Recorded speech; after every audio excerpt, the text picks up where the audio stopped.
now the chair for this session, honorable speakers, members of parliament, and dear colleagues and friends. It is an honor for me to address this august assembly for the first time in my capacity as the Speaker of the National Assembly of the United Republic of Tanzania.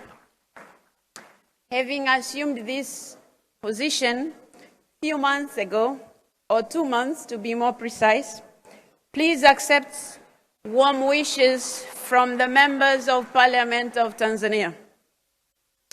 We are gathered here today at a time when the planet Earth stands at a perilous point.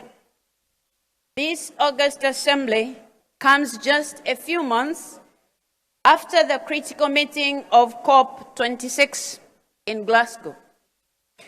The world is reeling from the devastating effects of COVID-19 pandemic. All these come in the backdrop of the climate crisis that has spared no part of the globe. As we reflect on how we can together build back better, let us seize this moment to discuss the critical role of parliaments to support governments in achieving net zero to save the planet. Madam Chair, honorable speakers, members of parliament, dear colleagues and friends.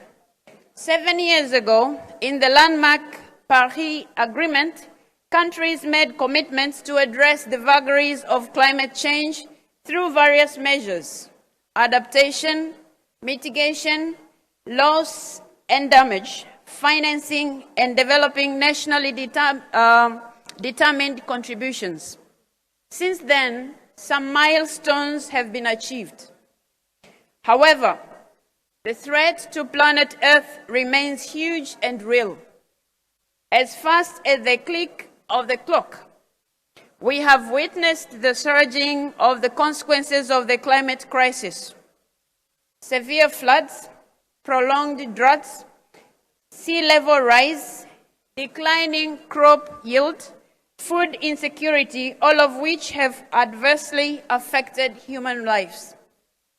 It was against this backdrop that COP26 was held in Glasgow. Given the importance of that meeting, the United Republic of Tanzania was represented at the highest level by Her Excellency, the President, Madam Samia Suluhu Hassan. The President shared Tanzania's efforts in addressing climate crisis and reaffirmed our country's commitment to attain net zero. Speaking to the urgency of the matter, President Samia Suluhu Hassan called on other world leaders to take action without any further delay. Indeed, in that meeting, it became crystal clear: the world is at a tipping point. Our failure to act timely means failure to preserve planet Earth for our generations, but also future generations. Madam Chair, honorable speakers, members of parliament, and colleagues, one of the areas that are still lagging behind to attain our set objectives is climate financing. At this point in time, parliaments have to take their rightful position, particularly in achieving net zero. Priority has to be given to support enactment of budgets that aim at curbing greenhouse gas emissions. In my own native country of Tanzania, the Parliament has undertaken an historic position in approving the construction of a huge hydropower dam to meet the country's energy needs sustainably. It has also approved budgets for the development of a rapid transport system and construction of a standard gauge railway, all of which will further enhance the country's commitment to using clean energy to reach the long-term objective of attaining net zero. There is no doubt that national parliaments have a huge role to play in their own countries in combating climate change. Additionally, international partnership will be absolutely critical. To fully address the climate crisis of our time, we need to bring disjointed efforts together and forge new partnerships. In our unity, Parliament should support governments to fulfill their targets and goals of the 2030 Agenda to combat climate change and its impact.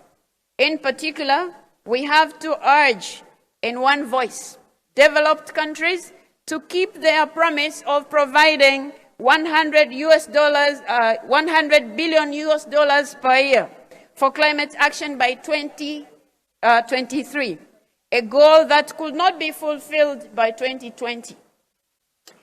Madam Chair, honorable speakers, dear friends, at this juncture, I would like to call on all parliaments to fully exercise our oversight role in ensuring that our governments meet their commitment of addressing climate change by providing sustainable solutions. Getting to net zero can be done.